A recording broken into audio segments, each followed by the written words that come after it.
pessoal, então hoje nós veremos o conteúdo de interpolação helicoidal, certo? Então isso daqui a gente vai ver mais para frente, nada mais é do que fazer um furo grande com uma fresa, certo? Ao invés de eu comprar uma broca lá de 2 polegadas, uma broca que é extremamente cara, a minha máquina CNC me dá a oportunidade de trabalhar com uma fresa, trabalhando numa interpolação helicoidal. Helicoidal vem de hélice, então ela vai abaixando no sentido de uma hélice, e a gente vai ver todas as características desse processo para ele rodar bonitinho, beleza? Vamos começar então. Então, como a gente já tinha falado, a interpolação helicoidal é o comando utilizado para a gente fazer furos com diâmetros grandes. Ah, professor, posso fazer bolsão? Não. Interpolação helicoidal. A minha ferramenta ela vai trabalhar no sentido de giro. Como sentido de giro? É como se eu tivesse um eixo de rotação e ela rotacionasse sobre esse eixo, certo? Então, o que acontece? Quando a gente pega e ela vai descendo, ela só tem uma trajetória a ser executada, certo? Então, se a gente pegasse a nossa pecinha aqui, ó, pegasse uma pecinha, vamos fazer, baixando aqui a nossa pecinha, certo? Temos o nosso amigo furo aqui e ele abaixa, né?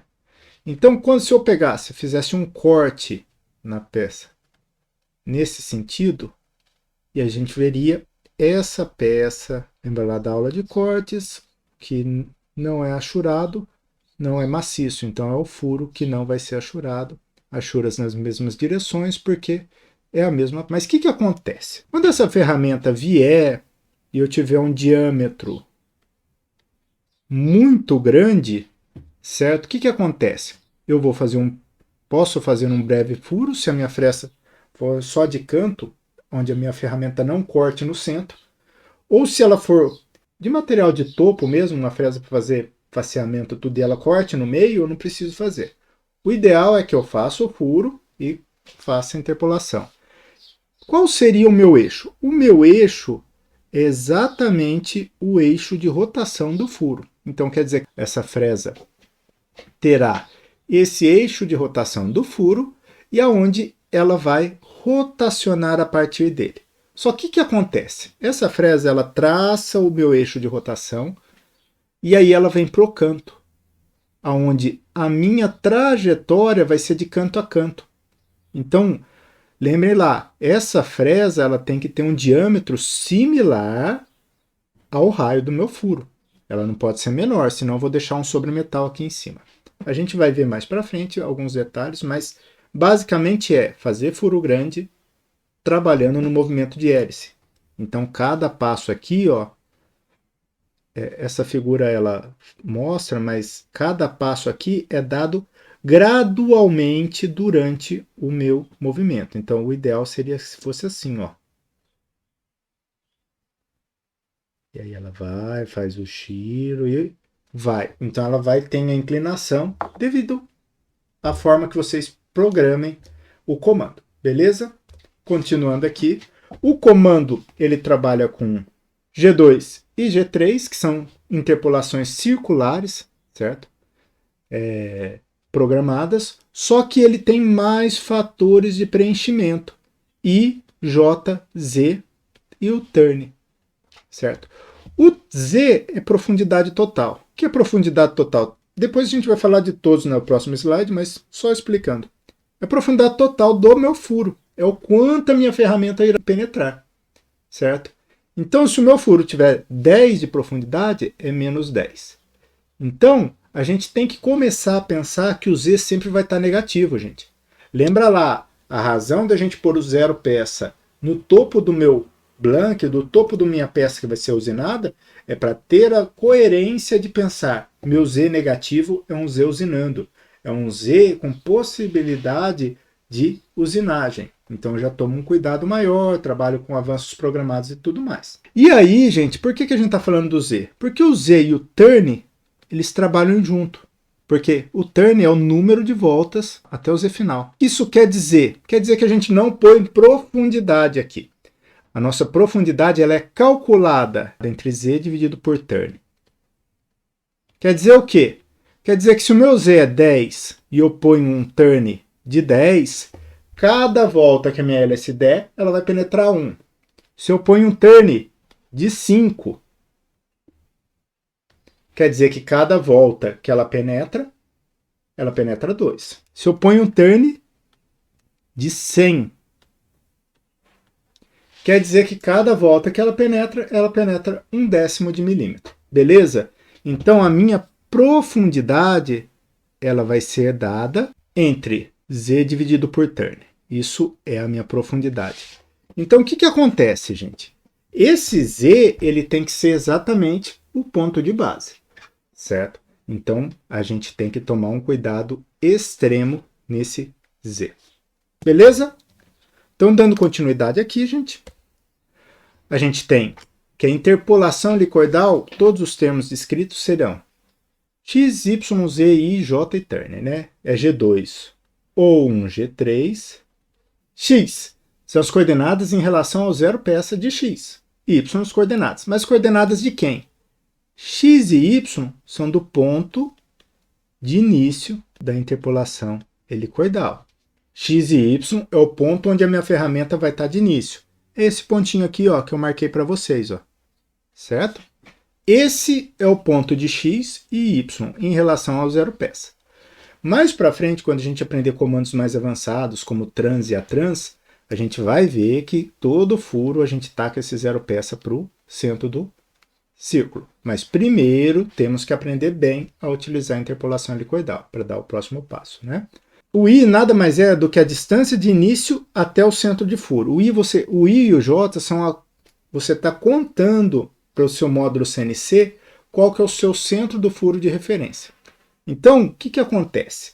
O I e o J eles traçam a distância entre o ponto de início e até o centro do meu furo, certo? Então, o I traça essa distância em x e o J em y. Então, a gente tem aqui, ó, o J nem está aparecendo na figura, por quê? Porque a gente trabalharia, imagina que vocês querem dar um trabalho do cão e trabalhar com I e J diferentes do raio. Então, ó, o meu I, se eu começo o início do furo aqui, o meu I nada mais é do que aqui, ó, certo? E o meu J, ele é isso aqui, ó. Essa distância, ó. E aí a gente tem que ver sentido. Ele está acima, então ele tem que descer, então é negativo. Ele está à direita, então ele tem que vir para a esquerda, então é negativo. Próximo slide a gente vai falar bastante de IJ. Mas o que acontece? Acontece que a gente sempre tendencia a pôr esses IJs com ângulos de 1/4 de círculo. 0, 90, 180, 270 e 360. Né? Por quê? Porque facilita demais a vida da gente. Porque sempre um é valor cheio do raio e o outro é 0. Certo? A gente vai ver. O Z é a profundidade final. E lembrem lá, final é quanto o furo mede de profundidade mesmo. Certo? E o meu turn é o número de voltas que eu vou dar, nesse sentido de hélice, até chegar à minha profundidade final. Beleza, gente? Dando continuidade. Então, lembrando que o movimento da ferramenta é feito em forma de hélice, então ele vai descendo gradualmente, conforme vai usinando. Reparem bem aqui, ó, que tem região sem material e alguns sobremetais que ele vai terminar de cortar ao final da volta. Isso daqui é bem legal de ver, essa figura, gente, porque repara bem, ó, a espessura de corte dessa fresa, a largura do meu dente e a altura do meu dente. Certo? Então eu não poderia ter material no centro. Então eu já fiz um furo e essa fresa com interpolação helicoidal ela vai alargar o meu furo. Beleza? Então pensando no IJ, certo? Então lembrando, I é o ponto de início do meu furo em relação ao centro, o deslocamento que ele tem que sair do ponto de início até o centro, e o J, o deslocamento que ele tem que sair do ponto de início até o centro no eixo Y. Então, o que acontece? Acontece que se eu tenho um I e um J com um ponto de início de usinagem diferente de um dos quadrantes, eu complico demais a vida, porque eu terei coordenadas de menos x e menos y. Isso daqui eu vou ter que fazer. O raio aqui é 10, e o meu I aqui que eu trabalhei foi um I de Vamos falar aqui um I de 3. Então, o que eu vou ter que fazer? Eu vou ter que traçar um triângulo de 10 e 3 e descobrir o meu Y, né? Para ser o meu J, né? Descobrir o meu J aqui, que é a altura. E aí eu posso fazer por... Aqui no caso é Pitágoras, né? 10 ao quadrado igual J ao quadrado mais 3 ao quadrado. Não preciso, gente. Não preciso complicar a minha vida trabalhando com I e J aqui. Qual a diferença de startar a interpolação daqui ou daqui? É nenhuma. Então a gente acaba traçando sempre uma correlação de startar do ponto zero, certo? Do ângulo zero aqui. Antes da minha circunferência abrir um comprimento, uma rotação, eu trabalho com ângulo zero aqui e facilita a minha vida, porque na hora que eu taco o meu início aqui, esse J, ele volta para a base aqui, ó, ele está alinhado com o meu zero peça. Então o J é zero e o meu I é o valor do raio, certo? Então eu não preciso trabalhar com isso. Vamos dar uma olhadinha as possibilidades que nós temos. Então, ó, repara bem, ó, se eu taco o meu ponto de início no início do quadrante ali, com 0 graus aberto a minha circunferência, o meu I é menos o raio e o meu J é zero, certo? Então facilita demais a minha vida, não tem conta. Não tem porquê. Esse é o ponto que nós tomaremos como início da nossa interpolação.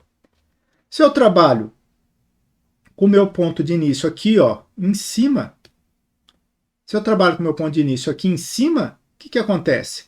O meu I é zero e o meu J, meu J é menos Y, que é menos o raio. Então eu estou trabalhando nos limites de altura e comprimento, certo? Então eu posso escolher qualquer um dos dois. Para padronizar e ficar mais fácil a vida da gente, a gente sempre trabalha com o início aqui com o I valendo menos o raio e o J igual a zero, beleza? Então vamos continuar aqui. Então vamos pegar aqui no exemplo, né? A gente tem uma pecinha onde eu quero fazer um furo com diâmetro de 40. O meu zero peça está no centro da minha peça aqui, certo? O meu furo é centrado, então aqui é 25. E aqui é 25, certo? E eu tenho o início do ponto de usinagem aqui. Beleza. Como que a gente vai pensar nisso? Se o centro do meu furo é o meu zero peça, então qual que é a distância daqui para cá? É o raio. Certo? Se o raio, qual que é o raio de 40? É 20. Então a gente vai ter o G2 ou o G3, né? Com um raio de 20. O Y é igual a zero, que está alinhado. O Z menos 10, porque está falando aqui que vai aprofundar 10. A gente teria que ver o desenho. Acabei não colocando, esquecendo. Toda vez que a gente for fazer uma interpolação no exercício, terá profundidade na cota. E aí o que acontece? I menos 20, J igual a zero, turn igual a 10, certo? Profundidade de penetração aqui igual a 1 milímetro. Lembra lá como a gente faz? É o Z 10 dividido por 10, que dá o meu 1 milímetro.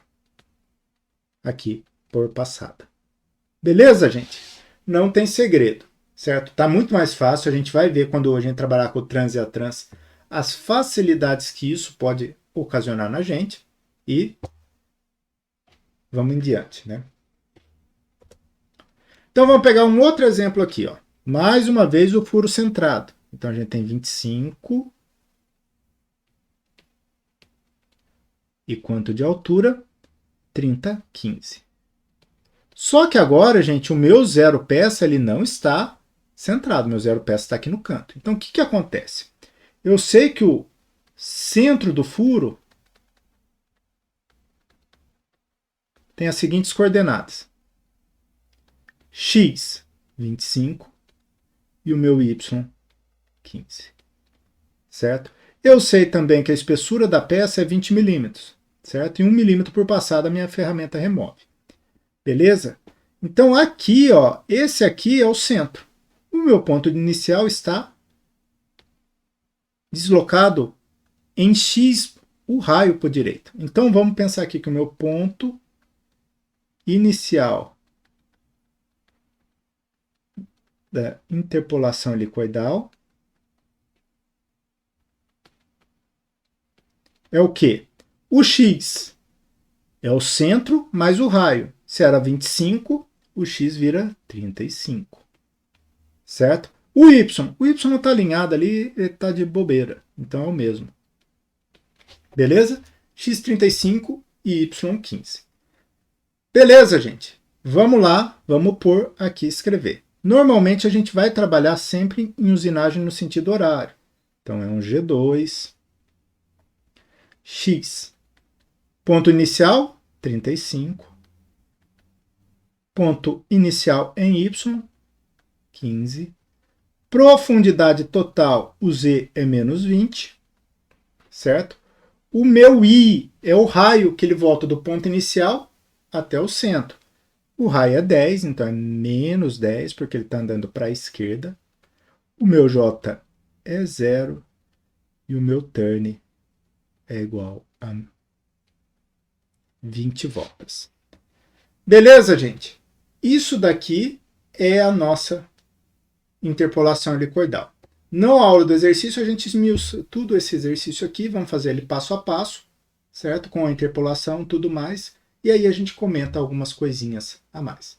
Beleza, gente? Bons estudos aí. Até mais. Grande abraço.